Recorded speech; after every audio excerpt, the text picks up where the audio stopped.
Strength आ जाएगा। हम दो चीजें, जब भी डिजाइन फिलोसफी क्या कहती है, हमें जब भी कोई स्ट्रक्चर डिजाइन करना है हम दो चीजों को दिमाग में लेकर चलते हैं। कौन कौन सी होती है वो दो चीजें, कोई बताएगा रिकॉल करके, क्या बोला था? कौन कौन सी दो चीजों को दिमाग में लेकर चलते हैं हम लोग?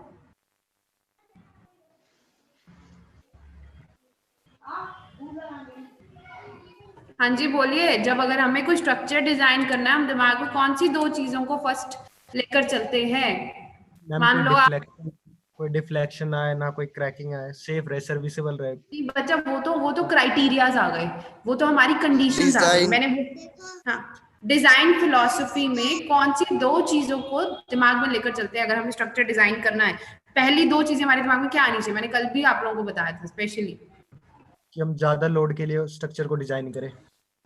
बोल तो सही रहे हो। और स्ट्रक्चर सेफ हो, स्ट्रेंथ को कम लेके चले। देखो ये चीज याद है, मैंने इतना सिंपल वे में एरो समझा था कि डिजाइन, जब भी हमें डिजाइन करना है कोई भी चीज, डिजाइन फिलोसफी हमें क्या कहती है, पहली दो चीजें जो हमारे दिमाग में आनी चाहिए कि हमारा स्ट्रक्चर जो है, लोड दिमाग में आना चाहिए कि हमारा स्ट्रक्चर जो हम डिजाइन कर रहे हैं वो कितने लोड पर सेफ है और कितनी वैल्यू एक्सीड करने पर फेल कर जाएगा। मतलब हमें लोड का आइडिया होना चाहिए कि एक्चुअल में हमारी बिल्डिंग के ऊपर कितने अप्रोक्सीमेट लोड एक्ट कर सकते हैं, फिर कितने प्रोबेबल लोड एक्ट कर सकता है। दूसरी चीज दिमाग में क्या आनी चाहिए कि जो भी मटेरियल यूज कर रहे हो, आइदर स्टील, कंक्रीट, अपना आरसीसी स्ट्रक्चर में, उनकी स्ट्रेंथ क्या है, ठीक है, एट मतलब सर्टेन कंडीशंस में, ठीक है, टेम्परेचर वेरिएंट हो सकता है, ठीक है। तो बेसिकली हम दो चीजें दिमाग में मेन लेकर चलते हैं, एक तो हमें लोड का आइडिया होना चाहिए और दूसरा क्या होना चाहिए, मटेरियल्स का आइडिया। ये बेसिक दो चीजें हैं जो हमें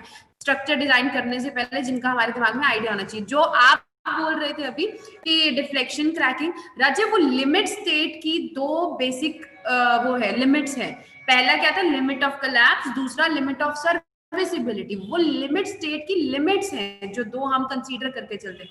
मैं अभी बात कर रही थी कि अगर स्ट्रक्चर डिजाइन करना है तो कौन सी दो बेसिक चीजों का आइडिया हमें होना चाहिए। पहला कि बिल्डिंग पे लोड कितना एक्ट करेगा, दूसरा कि जो भी मटेरियल यूज कर रहे हैं उसकी स्ट्रेंथ क्या होगी, ठीक है। ये दो बेसिक चीजें हैं जिसका हमें बिल्डिंग डिजाइन करने से पहले एक आइडिया होना चाहिए, जो कि बहुत जरूरी है, ठीक है। तभी हम कुछ कंडीशंस प्रिवेल कर पाएंगे ना, ठीक है। नेक्स्ट हम स्टडी कर रहे थे आज कैरेक्टरिस्टिक स्ट्रेंथ। अब मैं आपको बता रही थी जहां पे वर्ड स्ट्रेंथ आएगा तो इट मींस हम लोग बात कर रहे हैं मटेरियल्स की, और कौन से दो मटेरियल्स, स्टील एंड कंक्रीट, ठीक है।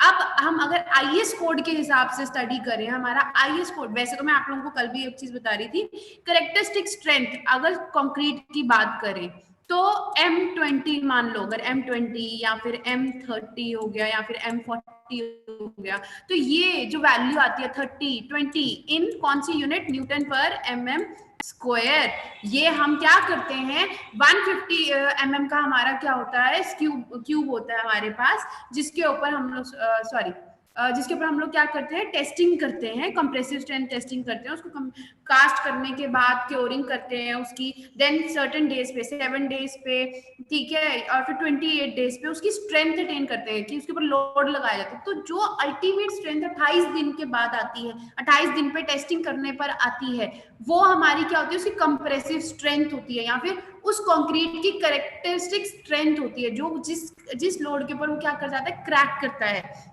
ठीक है। तो M20, 30, 40 उनके लिए 28वें दिन पे जो हमारी क्यूब की टेस्टिंग करने पे जो स्ट्रेंथ आ रही है, दैट इज 30 न्यूटन पर mm स्क्वायर, अगर M30 का मिक्स है, ठीक है। तो वो कंक्रीट, उस टाइप के कंक्रीट की या उस कंक्रीट मिक्स की क्या है, स्ट्रेंथ है 28 डे की टेस्टिंग करने पर, ठीक है।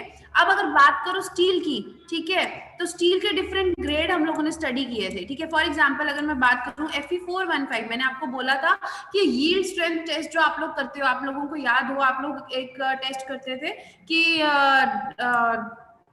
जैसे स्टील की एक रॉड होती थी, उसको आप मशीन के अंदर होल्ड करके टेंसाइल स्ट्रेंथ टेस्टिंग करते थे, उसको खींचते थे, तो जिसपे वो थिनिंग एक्शन होने के बाद जिस लोड पे वो प्लास्टिक वो शो करना एकदम यील्ड कर जाएगा, जिसमें वो इलास्टिक लिमिट क्रॉस करके प्लास्टिक लिमिट में एंटर करे, जिसपे आके वो मतलब उसमें इलांगेट होना, मतलब परमानेंट उसके अंदर डिफॉर्मेशन आनी शुरू हो जाएगी, जो उसकी यील्ड स्ट्रेंथ आएगी, दैट इज वो हमारी क्या होती है, उसकी कैरेक्टरिस्टिक स्ट्रेंथ, फॉर एग्जांपल अगर Fe 415 ग्रेड, तो 415 उसमें क्या है, उसकी स्ट्रेंथ है, ठीक है, यील्ड स्ट्रेंथ है, तो वो उसकी कैरेक्टरिस्टिक स्ट्रेंथ है जो भी मटेरियल यूज कर रहे हो आप। तो अब फर्दर अगर डिस्कस करें इसको एज पर कोड्स, अगर बात करें हमारी कैरेक्टरिस्टिक स्ट्रेंथ क्या होती है, ये तो जनरल जो एक्चुअल थी, जो अभी मैंने M20 बताया तो 20 न्यूटन पर mm स्क्वायर हो गया, Fe 415 ग्रेड ले रहे हैं तो 415 न्यूटन पर mm स्क्वायर उसकी क्या हो गई, स्ट्रेंथ हो गई, ये तो एक्चुअल स्ट्रेंथ। लेकिन कोड हमारा जो क्या कहता है कि जो स्ट्रेंथ हमें कंसीडर करनी होती है वो कौन से डाटा के ऊपर बेस्ड होती है, स्टैटिस्टिकल एनालिसिस के ऊपर बेस्ड होती है। कौन से डाटा के ऊपर, स्टैटिस्टिकल एनालिसिस। हम जो टेस्ट रिजल्ट, जितने भी हम टेस्ट परफॉर्म करते हैं ना, डिफरेंट टाइप ऑफ ग्रेड्स या फिर डिफरेंट टाइप्स ऑफ मटेरियल्स के ऊपर, एक उसका एक क्या आता है, हम उसका एक कंबाइंड ग्राफ बना लेते हैं, ठीक है, मतलब सारे टेस्ट के रिजल्ट्स का एक कंबाइंड ग्राफ बनता है।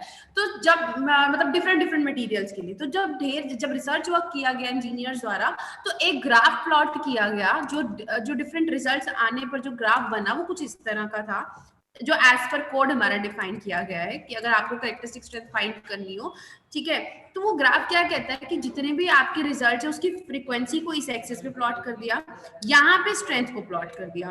तो अब एक सर्टेन वैल्यू सारे टेस्ट की परफॉर्म करने के बाद यहाँ पर जो वैल्यू आती है, एक मीन स्ट्रेंथ आती है, मतलब एक सर्टेन ग्राफ जो बनता है सारे टेस्ट का वो कुछ इस तरह का बनता है। मीन स्ट्रेंथ क्या होती है, जो एक अप्रोक्सीमेट स्ट्रेंथ हमारी आती है, ठीक है, जो सारे मतलब सारे नंबर ऑफ टेस्ट परफॉर्म करने का अप्रोक्सीमेट स्ट्रेंथ जो हमारी मीन वैल्यू आती है सारे टेस्ट की, ठीक है, वो हमने FM से डिनोट कर दी। अब मैंने आपको बताया था कि जब हम टेस्ट परफॉर्म करते हैं और हम जब मटेरियल्स की स्ट्रेंथ को कंसीडर करते हैं, तो कोड भी यही कहते हैं हम मटेरियल्स की स्ट्रेंथ को हमेशा कम कंसीडर करके चलेंगे ताकि वो फ्यूचर में सेफ रहे, ठीक है, कम कंसीडर करके चलेंगे, एक्चुअली में वो कम कंसीडर करके चलेंगे तभी तो वो ज्यादा के लिए सेफ हो पाएगा, उसको जब हम डिजाइन ही ज्यादा के लिए करेंगे, है ना। तो अब क्या कहता है कि अगर FM आपकी मीन वैल्यू है, यहाँ कहीं पे आपकी एक्चुअल वाली लाई कर रही है, जो आपकी एक्चुअल कंक्रीट की रहेगी, तो वो क्या कहता है जो हमें कंसीडर करनी है that is FCK, come consider करनी है। तो इसीलिए जो फॉर्मूला आया कि जितनी भी टेस्ट परफॉर्म करने के बाद जो मीन वैल्यू आ रही थी सारे टेस्ट की, वो FM से डिनोट कर दी, उसमें से माइनस कर दो 1.64 SA। 1.64 आपका फैक्टर है जो ये कंसीडर करते हैं, K फैक्टर होता है जो कंसीडर करते हैं, और S क्या होता है, स्टैंडर्ड डेविएशन। मैंने आपको उस दिन भी बता रही थी कि स्टैंडर्ड डेविएशन एक मैथमेटिकल कंसेप्ट है, ठीक है, ये मैथमेटिकल कंसेप्ट है आप लोगों का स्टैट्स का।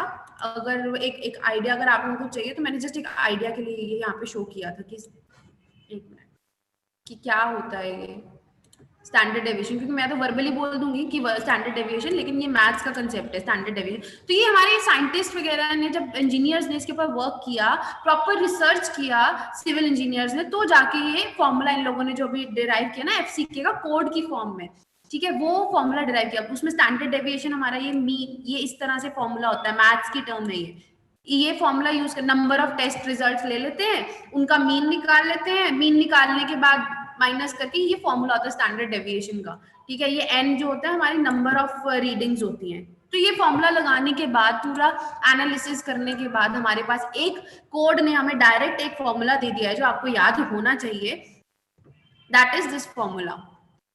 मैं बता रही हूँ ये बहुत इंपॉर्टेंट कर्व है, ये आपको सीधा क्वेश्चन में आती है, पेपर में आती है। अभी ये वाला चैप्टर खत्म होते ही ना, जो आपके स्टार्टिंग फर्स्ट 4 चैप्टर्स हुए हैं, मैं उसके कुछ क्वेश्चन सेट्स प्रोवाइड करूंगी जो पिछले साल आप लोगों के पेपर में आए हुए हैं, तो उसको सॉल्व कीजिएगा, ठीक है। अभी फिलहाल ये जो मैं आपको कर्व बता रही हूँ, it is very very important curve, जो कैरेक्टरिस्टिक स्ट्रेंथ कर्व है, डायरेक्ट क्वेश्चन में आया होता है, एक्सप्लेन द। तो ये वाली कर्व सीधा बनती है। तो आप लोगों का कोड के हिसाब से क्या फॉर्मूला होता है, जो कैरेक्टरिस्टिक स्ट्रेंथ का, FCK is equal to FM minus KS। S क्या होता है, स्टैंडर्ड डेविएशन, K कांस्टेंट की वैल्यू होती है 1.64, और FM जो होता है मीन स्ट्रेंथ होती है, जितने भी टेस्ट रिजल्ट परफॉर्म किए हैं उसका मीन। मतलब मान लो अगर 8 to 10 अगर आप लोगों के हैं, उसकी जितनी भी स्ट्रेंथ आ रही होगी उसको स्ट्रेंथ अपॉन कर, जितनी भी स्ट्रेंथ आ रही है उनका सम करके अपॉन कर देते हैं जब नंबर ऑफ टेस्ट कंडक्ट किए, दैट इज मीन स्ट्रेंथ, ठीक है। तो कैरेक्टरिस्टिक स्ट्रेंथ जो एज पर कोड, ये आपको very very important formula and very very important curve, ये आपको याद करना है इस तरह से कि ये एज इट इज आपके कोड में डिफाइन है, ठीक है। अब ये जो कर्व है, ये नंबर ऑफ टेस्ट परफॉर्म करने के बाद ये कर्व प्लॉट हुई है, ठीक है। तो अब इसकी डेफिनेशन क्या कहती है हम लोग को कैरेक्टरिस्टिक स्ट्रेंथ की, जो एज पर कोड हम लोग को डेफिनेशन मिली हुई है, वो क्या कहती है? The characteristic strength of concrete FCK is defined as the characteristic strength is defined as the compressive strength of 150 mm cube। मैंने अभी आपको बताया था FCK क्या होता है, जो हम क्यूब कास्ट करते हैं जिसकी साइड्स आप लोगों की 150 mm होती है, ठीक है। आप उसको प्रॉपरली कास्ट करते हो, देन उसके बाद क्योरिंग करते हो, देन 28वें दिन पे आप उसको कंप्रेसिव टेस्टिंग मशीन के अंदर रख देते हो, उसके ऊपर लोड लगाते हो, और वो लोड जो लगाने पर जब क्रैक आ जाता है, ठीक है, तो वो आपकी उसकी अल्टीमेट क्या रहती है, जहां पे पहला क्रैक आएगा उस लोड पे जो भी पहला क्रैक आएगा, वो नोट क्रैक आने पे जो लोड आएगा उसको नोट डाउन करते हो, वो उसकी कैरेक्टरिस्टिक स्ट्रेंथ होती है। तो आगे ये क्या कह रहा है, at 28 days expressed in Newton per mm square, below which not more than 5% of the result test are expected।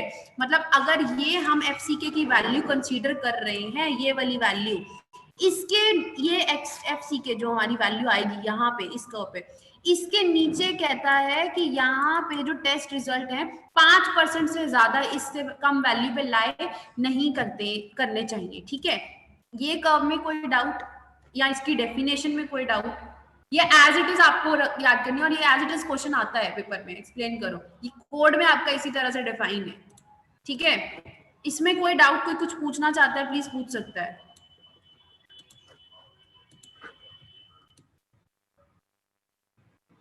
हाँ या ना कुछ तो बोला करो कि भाई डाउट है बता दो, या कुछ तो बोल दिया करो बच्चे। मैम क्लियर है? विकास यस मैम क्लियर है।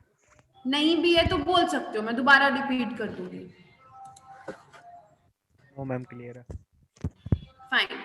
नेक्स्ट जो हमारा आता है कैरेक्टरिस्टिक लोड। अभी तो बात करी थी मटेरियल की, ठीक है, मटेरियल में हमने कंक्रीट को पिक किया, ठीक है। देन अगर कैरेक्टरिस्टिक लोड की बात करें, मैंने आपको बताया था जो हमारा स्ट्रक्चर होता है उसमें कौन कौन से लोड्स, डेड लोड एक्ट करेगा, लाइव लोड होगा, विंड लोड एक्ट करेगा, different type of loads act करेंगे जो हमारी बिल्डिंग की स्टेबिलिटी को अफेक्ट करेंगे।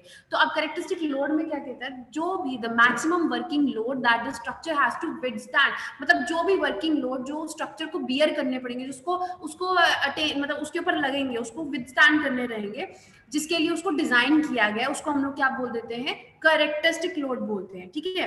और ये भी जैसे पहले वाली जो कर्व थी वो स्टैटिकल एनालिसिस पे थी, ये वाली कर्व भी हमारी स्टैटिस्टिकल एनालिसिस पे, स्टैट्स के ऊपर, मतलब जो मैंने आपको भी बताया स्टैंडर्ड डेविएशन क्या होता है उसके ऊपर बेस्ड रहेगी, ठीक है। एंड एज पर कोड, ठीक है, अगेन एज पर कोड इसमें क्या बोला जाता है, जितनी भी जो आपकी मीन लोड, जो आपकी कैरेक्टरिस्टिक लोड की से ज्यादा जो आपकी जो कैरेक्टरिस्टिक लोड की जो वैल्यू है 5% उससे ज्यादा नहीं एक्चुअल में लाई करते हैं, ठीक है।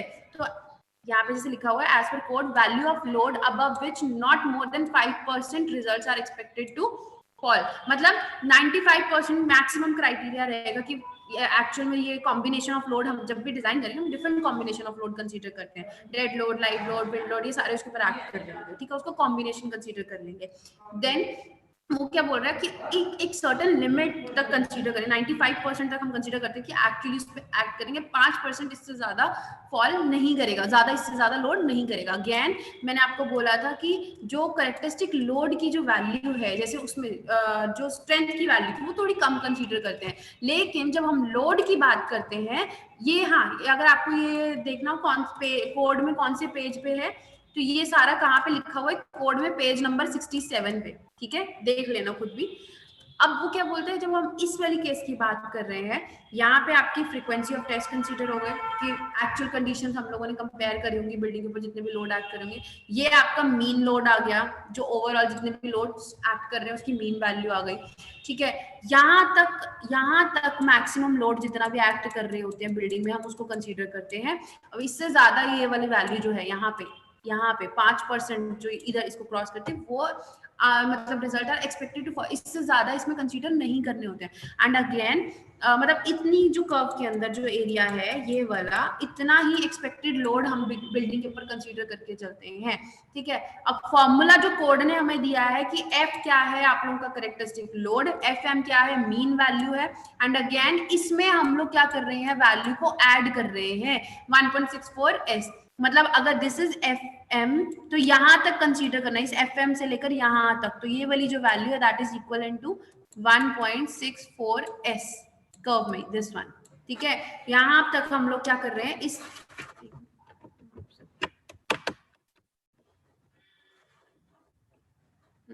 सिर्फ यहाँ तक ये वैल्यू को कंसीडर कर रहे हैं कि बिल्डिंग में एक्चुअल जो लोड एक्ट करेंगे सिर्फ इस कर्व के इस पॉइंट तक, इससे ज्यादा जो बाकी कर्व जो बच रही है 5% वो एक्ट नहीं करेंगे, ठीक है। तो ये फॉर्मूला भी अगेन ये लोड की कैरेक्टरिस्टिक कर्व थी, ये भी आपको पेपर में पूछ लिया जाता है, एक्सप्लेन लास्ट टाइम का पेपर चेक 5 नंबर में ये दोनों कर्व्स आई हुई हैं, ये एज इट इज इसी तरह से आप लोगों को ये एक्सप्लेन करनी रहती है उसमें, ठीक है। और ये आप लोगों को जैसे पेपर में कोड लेकर जाना, कोड साथ में रखना अलाउड होता है या फिर कॉलेज वाले ही प्रोवाइड कर देते हैं, तो ये एज इट इज यही वाला डाटा आपका पेज नंबर 67 कोड में है, उस पे ये सारा लिखा हुआ है, ठीक है। देन अगर मैं बात करूं पार्शियल फैक्टर्स क्या होते हैं, एक मिनट ये पेज ऊपर नीचे हो गई, ये पहला पेज ये वाला आना था इसमें, ठीक है। अब एक एग्जांपल अगर मैं आपको दूं कि कैलकुलेट करना हो क्वेश्चन, एक एग्जांपल के तौर पे यहाँ पे क्या दिया है कि स्टैंडर्ड डेविएशन वैल्यू कितनी है 4 न्यूटन पर mm स्क्वायर है, जो हमें क्वेश्चन में गिवन है। आगे क्या कह रहा है, what should be the mean strength of concrete, material की बात कर रहा है, कंक्रीट मटेरियल की बात कर रहा है, क्या बोल रहा है FM निकालना है, मीन स्ट्रेंथ क्या हो गई आपकी FM निकालने को बोल रहा है। If desired characteristic strength is 20 Newton पर mm स्क्वायर, डिजायर्ड कैरेक्टरिस्टिक मतलब FCK दे रखा है कंक्रीट का, ठीक है, कितना दे रखा है FCK इज इक्वल टू 20 दे रखा है ऑलरेडी, 20 न्यूटन पर mm स्क्वायर। निकालने को क्या बोला देन उसने, FM निकालने को बोला है, हमारे पास S भी है FCK भी है, फॉर्मूला क्या था अभी कंक्रीट का, FCK is equal to FM minus 1.646, S की वैल्यू हमारे पास है 4 न्यूटन पर mm स्क्वायर, उसको इधर पुट कर दो S के अंदर, ठीक है। और हमें क्या दे रखा है, कैरेक्टरिस्टिक वैल्यू दे रखी है FM निकालना है, तो ये वाला इधर ले जाओ, तो फॉर्मूला क्या बन जाएगा, FM is equal to FK plus 1.64S, S की वैल्यू को पुट कर दो, FK गिवन है, तो हमारे पास FM मीन स्ट्रेंथ कितनी आ जाएगी 26.4 न्यूटन पर mm स्क्वायर। फाइन, इसको इस तरह से आप यूटिलाइज करते हो just to calculate mean strength, या फिर आपको मीन स्ट्रेंथ गिवन होगी तो आप FCK निकाल लोगे। यहाँ तक कोई डाउट? No ma'am. नेक्स्ट जो हमने डिस्कस करने हैं पार्शियल सेफ्टी फैक्टर्स, ये अभी आप पहले भी कर चुके हो, मैं आप लोगों को पहले जब हमने लिमिट स्टेट बिल्कुल ओवरव्यू सा किया था तब उसमें भी डिस्कस किया था पार्शियल सेफ्टी फैक्टर्स क्या होते हैं। मैंने आपको बताया था कि due to uncertainties involved in structure in analysis design construction practices and material qualities appropriate factor of safety, कौन से factor of safety in design is required. Material के अंदर काफी अनसर्टेनिटी रहती है, हम एनालिसिस करते हैं, डिजाइन कंसीडर जब भी करते हैं हम प्रॉपर कंसीडरेशन नहीं ले पाते जो as it is on the site actual में प्रिवेल करती हैं, तो हम लोग क्या करते हैं, हम लोग एक पार्शियल सेफ्टी फैक्टर लेकर चलते हैं कि मतलब अगर लोड की बात करें हम उस लोड के कंपैरिजन में थोड़ा सा ज्यादा लोड लेकर चलेंगे, अगर मटेरियल की एक्चुअल स्ट्रेंथ जो कुछ है हम उससे थोड़ा सा उसको कम लेकर चलते हैं ताकि हम सेफ डिजाइन बना सकें। उन फैक्टर्स, जितने फैक्टर्स से हम उसको डिवाइड या फिर मल्टीप्लाई करते हैं वो हमारे क्या होते हैं, पार्शियल सेफ्टी फैक्टर होते हैं, ठीक है। अब अगर बात करूं पार्शियल सेफ्टी फैक्टर की, दो तरह के फैक्टर्स होते हैं, एक तो हमारा लोड के लिए यूज होता है फैक्टर और एक हमारा मटेरियल के लिए यूज होता है। मैंने आपको बताया था पहले भी कि जब लोड का कंसीडर करते हैं, अच्छा हाँ, partial safety factor for load को हम लोग किससे डिनोट करते हैं, गामा एफ बोलते हैं, इस साइन को क्या बोलते हैं, गामा एफ से डिनोट करते हैं लोड को, ठीक है, लोड फैक्टर को। अब मैंने क्या बताया था कि जब जो मान लो जो कैरेक्टरिस्टिक लोड बिल्डिंग के ऊपर जो एक्चुअल लोड एक्ट कर रहा है, फॉर एग्जांपल हमने एनालिसिस निकाला, हमने बोला डिफरेंट जितने भी लोड एक्ट कर रहे हैं, ठीक है, चाहे डेड लोड हो गया, लाइव लोड हो गया, जितने भी लोड एक्ट कर रहे हैं या फिर विंड लोड, अर्थक्वेक लोड, जितने भी एक्ट कर रहे हैं उनका कॉम्बिनेशन मिला के हमारे पास अगर एक वैल्यू आती है 20 किलो न्यूटन पर मीटर स्क्वायर, फॉर एग्जाम्पल, एक एग्जाम्पल के तौर पे बोल रही हूँ, इतना एक ओवरऑल क्या आता है लोड हमारे पास आता है जो बिल्डिंग के ऊपर एक्ट कर रहा है।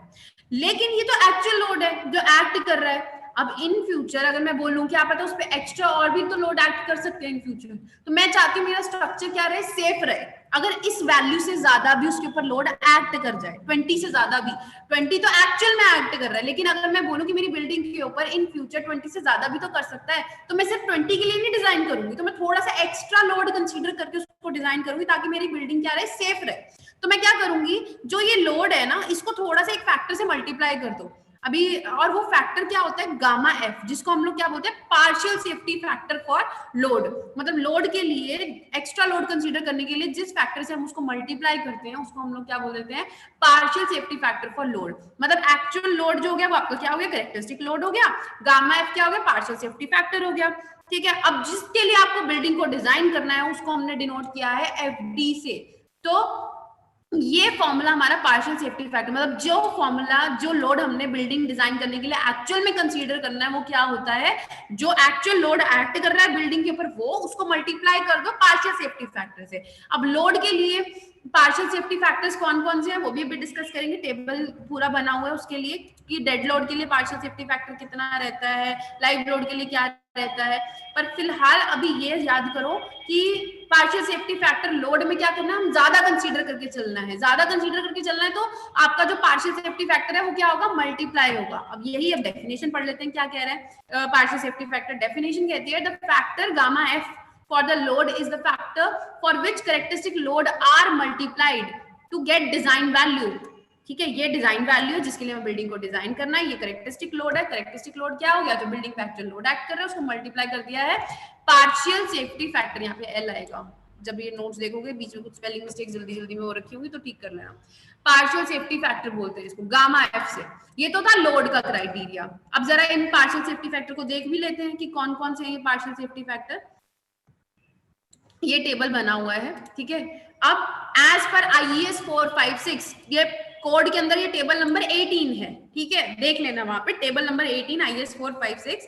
अगर हम सर्विसिबिलिटी के लिए डिजाइन कर रहे हैं या फिर अल्टीमेट लिमिट स्टेट के लिए डिजाइन कर रहे हैं, different type of load building के ऊपर एक्ट करते हैं। डेड लोड एक्ट करता है, इम्पोज लोड या फिर इम्पोज लोड लाइव लोड को ही बोलते हैं। कैन एनीवन टेल मी कि डेड लोड और लाइव लोड में क्या फर्क है? डेड लोड लाइव लोड क्या होता है, विंड लोड क्या होता है, प्लीज कोई बता सकता है फानिश के अलावा?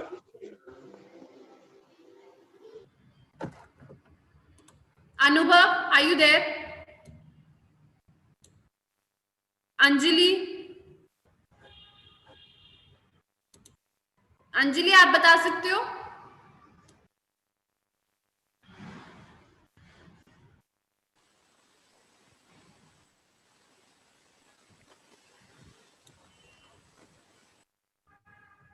अनुभव बताएंगे आप?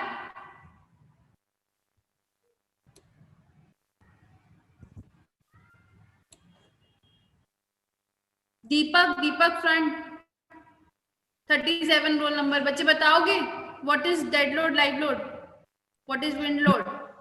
डेड लोड तो कांस्टेंट होता है और लाइव लोड बदलता रहता है, जैसे मतलब डेड लोड क्या होगा, एग्जांपल देकर बताओ। मतलब बिल्डिंग का अपना लोड हो गया और स्ट्रक्चर का लोड हो गया, और लाइव लोड में जैसे मतलब कोई भी मूविंग चीज होगी उसके ऊपर, या फिर एनवायरमेंटल लोड हो गया वो लाइव लोड में आएगा। एनवायरमेंटल लोड तो सेपरेट है, वो उसमें लाइव में नहीं आएगा। विंड लोड क्या है? एनवायरमेंटल लोड है मैम।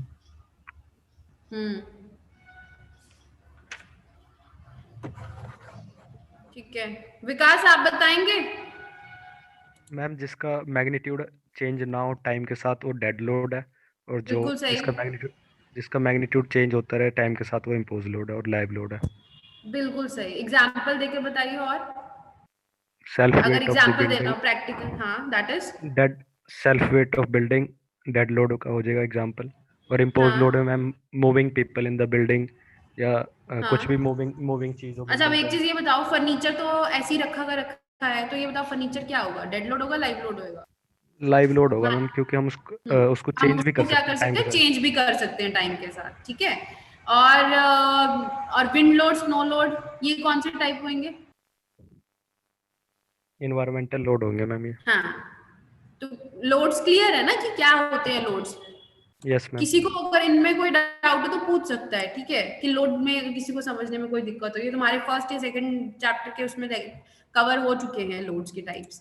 ठीक है, तो चलिए फिलहाल अगर बात करें लोड की कॉम्बिनेशंस की बात कर रहे थे, तो बिल्डिंग में कभी भी ऐसा नहीं होगा कि सिर्फ डेड लोड ही एक्ट कर रहा है, उसमें क्या एक्ट करेगा, different combinations of load act करेंगे। बिल्डिंग का खुद का भी लोड है, दैट इज डेड लोड, जो टाइम के साथ नहीं चेंज हो रहा है, बिल्कुल सही बोला जैसे विकास ने, ठीक है। एंड अगर इम्पोज लोड की बात करें, या फिर इम्पोज लोड को ही हम लोग लाइव लोड बोलते हैं, ठीक है, जो कि क्या करता रहता है, विद टाइम वेरी करता है, जैसे लोड जो लोग रह रहे हैं उनका लोड हो गया, ठीक है, फर्नीचर हो गया, मशीनरी हो गया, इन सब का जो भी लोड होता है दैट इज लाइव लोड, जिसको हम मूव कर सकते हैं, ठीक है। तो अब मैं बात कर रही थी कि अगर हमें बिल्डिंग के डिजाइन में कंसीडर करना है, तो जो एक्चुअल में एक्ट कर रहे हैं ना डेड लोड, लाइव लोड, हम उसको एज इट इज नहीं लेंगे, हम उसको मल्टीप्लाई करेंगे सर्टेन फैक्टर से, ताकि हमारे पास डिजाइन वैल्यू आ जाए, जिसके लिए हमारी बिल्डिंग अगर एक्चुअल लोड से ज्यादा इन फ्यूचर और भी ज्यादा ओवरलोड एक्ट कर जाता है, ज्यादा लोड एक्ट कर जाता है, हमारा स्ट्रक्चर क्या रहे, सेफ रहे, तो हम उसको एक फैक्टर से मल्टीप्लाई करते हैं। वो फैक्टर किसके लिए क्या है वो डिस्कस करते हैं।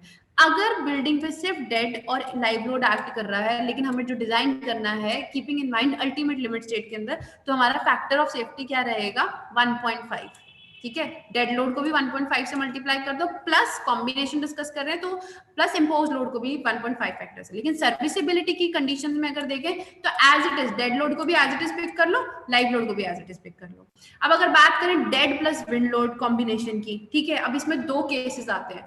जब डेड लोड सिर्फ मतलब जो डेड लोड है स्टेबिलिटी को कॉन्ट्रीब्यूट कर रहा हो, तो उस केस में हमारा फैक्टर क्या रहेगा, 0.9, और किसके लिए, डेड लोड के लिए, और 1.5 रहेगा विंड लोड के लिए। लेकिन सर्विसिबिलिटी की बात करें तो एज इट इज पिक कर लो, कोई फैक्टर से मल्टीप्लाई नहीं करना है, सीधा dead load plus wind load ले लो, ठीक है। अगर डेड लोड की वजह से डेड लोड असिस्ट ओवरटर्निंग, मतलब डेड लोड एक्ट कर रहा है और साथ में ओवरटर्निंग का केस है, तो उस केसेस में हमारा 1.5 फैक्टर रहेगा। 10 मिनट्स तक लेक्चर ओवर हो जाएगा, तो उसके बाद रीजॉइन कर लेना। I just want to end up this chapter today, ठीक है, ताकि मैं तुम्हें वाले क्वेश्चंस प्रोवाइड करूं एंड तुम उसको सॉल्व करो।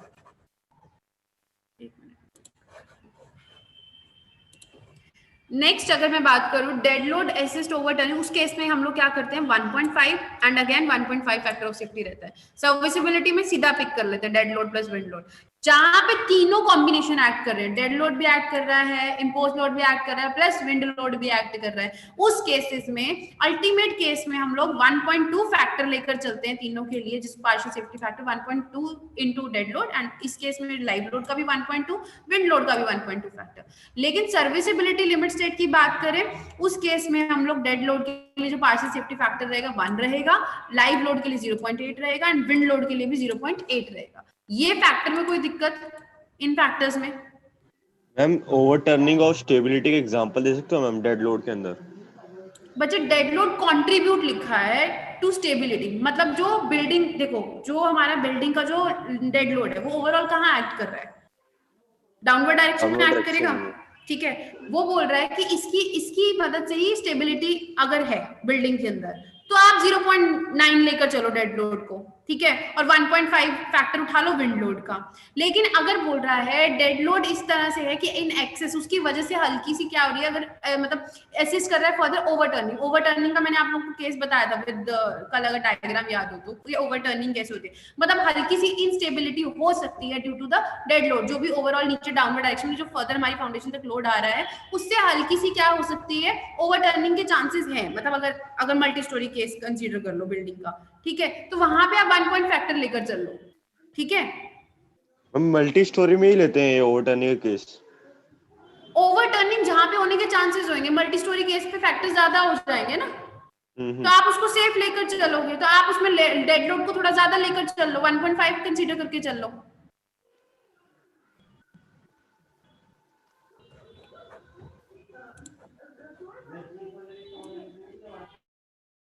नेक्स्ट अगर बात करें मटेरियल्स के पार्शियल सेफ्टी फैक्टर, उसको हम लोग डिनोट करते हैं गामा एम से। किससे डिनोट करते हैं? गामा एम से, ठीक है। अब इस केस में क्या होता है, जो आपकी मटेरियल की कैरेक्टरिस्टिक स्ट्रेंथ है, मैंने पहले भी बताया था कि जब हम मटेरियल की बात करते हैं, मटेरियल में हम मटेरियल की स्ट्रेंथ को कम कंसीडर करके चलते हैं, ठीक है। तो उस केस में अभी आपने लोड में कंसीडर किया, लोड में हम लोग ज्यादा लेकर चलते हैं ताकि अगर ओवरलोडिंग हो जाए बिल्डिंग पर तो स्ट्रक्चर हमारा क्या रहे, सेफ है। लेकिन अगर हम बात करते हैं मटेरियल की स्ट्रेंथ की, मटेरियल के अंदर क्या होती है, काफी वेरिएशन रहती है क्योंकि different type of material, aggregate, water हो गया, ठीक है, सीमेंट हो गया, तो मिक्सिंग के ऊपर भी डिपेंड करता है, काफी सारे फैक्टर्स डिपेंड करते हैं, ठीक है। तो हम क्या करके चलते हैं, हम एक्चुअल जो स्ट्रेंथ होती है ना मटेरियल की, जो क्यूब कास्ट, जो हमारी क्यूब की टेस्टिंग से आई, ठीक है, या फिर सीधा स्टील की टेस्टिंग से आई, हम वो एग्जैक्ट नहीं कंसीडर करके चलते क्योंकि वो वेरिएशन हो सकती है, तो हम उसको कम लेकर चलेंगे स्ट्रेंथ को। तो हम इस केस में डिवाइड करते हैं, तो गामा एम से डिनोट करते हैं इस केस में, ठीक है। और वो क्या होता है, मटेरियल के यूज होता है। अब मटेरियल हमारे पास दो टाइप के हैं, कंक्रीट है, स्टील है, और वो कौन कौन से रहेंगे factor, partial safety factor, gamma M की वैल्यू क्या क्या रहेगी, कंक्रीट के लिए 1.5 रहेगी, स्टील के लिए 1.15 रहेगी। इन केस ऑफ कोलैप्स, कल भी मैंने आपको बताया था, जब ओवरलोडिंग से आपका स्ट्रक्चर पूरा फेल होने के चांसेस रहते हैं, दैट इज कोलैप्स, ठीक है। या फिर जहां पे मैंने आपको डिफरेंट एग्जांपल्स दिए थे, डिसइंटीग्रेशन हो रही है ड्यू टू मटेरियल प्रॉपर्टी हो रहा है, that is a case of collapse. लेकिन अगर इन केस ऑफ डिफ्लेक्शन तो 1 ही रहेगा। अब एक एग्जांपल के तौर पे अगर मैं बोलूं, जैसे अगर M20, ठीक है, 20 न्यूटन पर mm स्क्वायर, उसकी क्या होगी कैरेक्टरिस्टिक स्ट्रेंथ, तो मतलब F की वैल्यू क्या हो गई 20, ठीक है। अब गामा m यहाँ पे कंक्रीट के लिए कितना है 1.5, तो 20/1.5 जो भी वैल्यू आएगी वो हमारी क्या होगी FD, जिसके लिए हमें स्ट्रक्चर डिजाइन करना है, ठीक है। यहां तक कोई दिक्कत? No ma'am.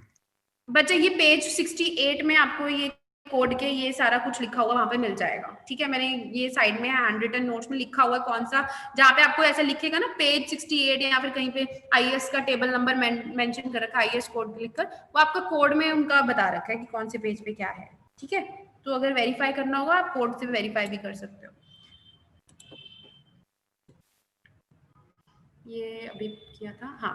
Next very important thing, very important I will say, कि ये ऐसे ही क्वेश्चन उठ के आ जाता है कि explain the stress strain characteristic of concrete, जो हम कंसीडर करके चलते हैं पूरा ओवरऑल लिमिट स्टेट में, जो भी हम कंसीडर करेंगे, जो भी वैल्यू करेंगे, कंसीडर करेंगे, वो सारी इस ग्राफ के ऊपर डिपेंड होती है। और इस ग्राफ को प्लीज ध्यान से समझना, ठीक है। अभी अगर किसी को भी नींद आ रही हो तो अभी फिलहाल इसको ध्यान से समझ लेना, क्योंकि ये हमारा पूरा बेस है, ये जो कर्व है, ठीक है। अब ये कर्व इस तरह की आई कहाँ से, वैसे आप लोग जैसे बोलते हैं एक्स्ट्रा मत बताओ, लेकिन एक फिर भी मैं एक बार बता रही हूँ कि कर्व कहाँ से आई, ठीक है। ये हमारी कर्व होती है इस तरह से, जो डिफरेंट कंक्रीट के लिए बनती है। मान लो ये स्ट्रेसेस है, यहाँ पे स्ट्रेस हो गए, यहाँ पे स्ट्रेन आ गया, इंडिकेट। ये स्ट्रेस स्ट्रेन कर्व कहाँ से बनी, जो हमने टेस्ट किए ना कंक्रीट क्यूब के ऊपर, जो ये यहाँ पे ये जो 150 mm वाला जो हमने क्यूब कंसीडर किया था, ठीक है, हमने कंक्रीट क्यूब कास्ट किया था, उसको हमने कंप्रेसिव टेस्टिंग मशीन के ऊपर रखा था, उस पर लोडिंग एक्ट करेगी जो कि 14 न्यूटन पर mm स्क्वायर पर मिनट पे एक्ट कर रही होती है। धीरे धीरे वैल्यू को बढ़ाते जाते हैं हम लोग, ठीक है।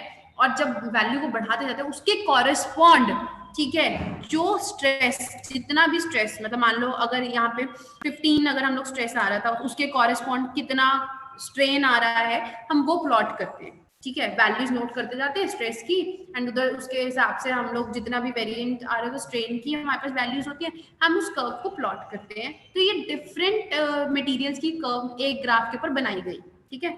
मतलब मान लो कि M20 की अलग से बनी, M30, 40 सबकी कर्व्स अलग अलग से बनाई, एंड उस कर्व को प्लॉट करने के बाद ये जो है ना, ये कर्व, ये सारे मटेरियल्स, मतलब सारे मिक्सेस के लिए एक स्टैंडर्डाइज कर्व हमारे पास, हमने सारी कर्व को एक साथ एक ग्राफ पे स्ट्रेस स्ट्रेन कर्व को प्लॉट किया। तो यहाँ से आप इस ग्राफ से नोटिस कीजिए, जब नंबर ऑफ टेस्ट हो गए ना, तो हमारे पास एक क्राइटेरिया बना कि आप ध्यान से देखिए कि स्टार्टिंग में जब भी कोई भी मिक्स के लिए टेस्टिंग करते हुए कोई भी कर्व बनती, तो स्टार्टिंग में क्या बनती थी, पैराबोला। उसके बाद आगे जाके वैल्यू जो होती थी ना, कांस्टेंट होने लग जाती थी। इस कर्व को देखो, इस कर्व को देखो, इस कर्व को देखो, स्ट्रेस स्ट्रेन कर्व है ये, डिफरेंट टेस्ट जो भी परफॉर्म किए क्यूब के ऊपर उसके कॉरेस्पॉन्ड, ठीक है। तो ये इस तरह से हमने सारी कर्व पिक करी। तो क्या नोटिस किया गया सारे टेस्ट परफॉर्म करने के बाद, कि जब स्ट्रेस और स्ट्रेन का वेरिएशन देखा कि स्टार्टिंग में यहाँ तक पैराबोला कर्व आती है, उसके बाद वैल्यू कांस्टेंट हो जाती है। तो अब क्या बोला गया कि लेटेस्ट पिकअप मतलब कांस्टेंट वैल्यू हो जाती है यहाँ पे। तो क्या किया गया कि अब हमें अगर डिजाइन करना है तो हम ये तो नहीं कर सकते कि पहले सारे टेस्ट करें एंड फिर वैल्यूज प्लॉट करें।